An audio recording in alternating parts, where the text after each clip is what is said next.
చీకటిలో ఆ పార్కులో పెట్టిన వాళ్ళకి ఏదైనా ఇచ్చారా? కొన్ని మిగిలిన కౌంటర్లలో పెట్టిన వాళ్ళకి ఏమైనా ఇచ్చారా?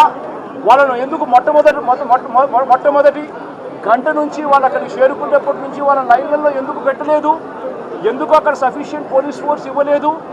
అక్కడ ఉన్న వాళ్ళ లైన్లో మొదటి నుంచి పెట్టడం మొదలుపెట్టి ఉంటే అన్ని సెంటర్లలో కూడా పెట్టి ఉంటే ఈ ఘటన జరిగి ఉండేది కాదు ఎక్కడా కూడా. అలా చేయాలంటే ఈ ఘటన జరిగి ఉండేది కాదు ఎక్కడా కూడా.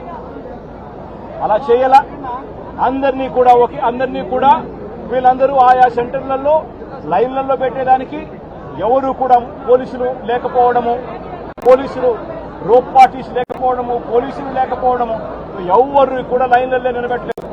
అందరినీ కూడా ఒక గ్రూప్గా ఫామ్ చేసి ఒక చోట ఆ కౌంటర్కి ఎదురుగానో కౌంటర్కి పక్కనో అందరినీ పెట్టి ఆ తర్వాత అందరినీ కూడా టయానికి ఇచ్చిపెట్టే కార్యక్రమం చేస్తారు. దీనివల్ల ఈ ఘటనలు జరిగాయి.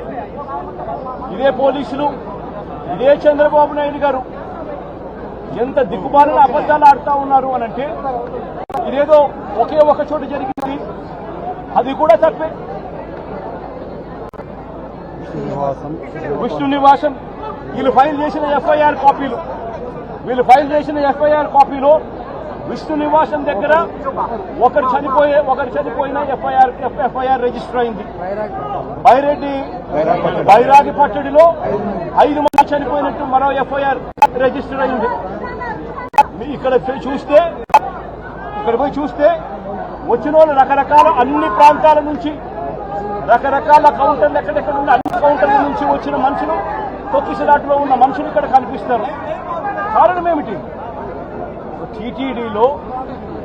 టీటీడీ అనే ఒక వ్యవస్థ ఇంత ఇంపార్టెంట్ రోజున, వైకుంఠ ఏకాదశి రోజున ఇన్ని లక్షల మంది వస్తారు అన్న సంగతి తెలిసి ఇంత దారుణమైన అరేంజ్మెంట్లు చేయడం జరిగింది.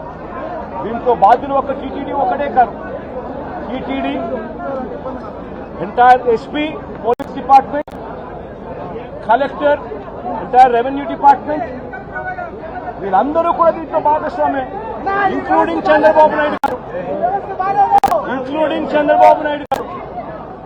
చంద్రబాబు నాయుడు గారి సొంత జిల్లా అన్న సంగతి తెలుసు. చంద్రబాబు నాయుడు గారి ప్రతి సంవత్సరం ఈ వైకుంఠ ఏకాదశి నాడున ఎన్ని లక్షల మంది జనాభాలు వస్తారన్న సంగతి తనకు తెలిసి ఉన్నా కూడా తన ప్రోగ్రాం 6వ తారీఖు, 7వ తారీఖు, 8వ తారీఖు తన ప్రోగ్రాం పెట్టుకొని ప్రత్యామ్నాయ అరేంజ్మెంట్ తాను చేయకుండా పోలీసులు తన అరేంజ్మెంట్ల కోసం తాను ఇక్కడ పిలిపించుకొని ఇక్కడ గాలికి వదిలేసిన పరిస్థితుల మధ్య ఈ ఘటన చోటు చేసుకోవడం జరిగింది. ఈ ఘటనలో ఇప్పటికీ 6 మంది చనిపోవడం జరిగింది. హాస్పిటల్లో ఉన్న వాళ్ళను అందరినీ కూడా పరామర్శిస్తే దేవుని దయ వల్ల ఇప్పుడు హాస్పిటల్లో ఉన్న వాళ్ళైతే మాత్రం మరి సీరియస్ గా చనిపోయేంత పరిస్థితిలో ఉన్న వాళ్ళు ఎవరూ లేరు అన్నది తెలుసుకోవడం కాస్త చూస్తే సంతోషం.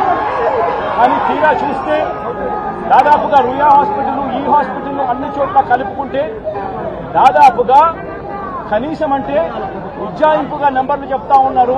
ఇక్కడైతే 35 మంది చెప్తా ఉన్నారు. రుయా హాస్పిటల్లో ఎంతమంది ఉన్నారన్న సంగతి నాకు ఇంకా పూర్తిగా నెంబర్లు చెప్పలేదు. అక్కడి నుంచి ఇక్కడికి పంపించినారు అని చెప్పి నెంబర్లు చెప్తా ఉన్నారు.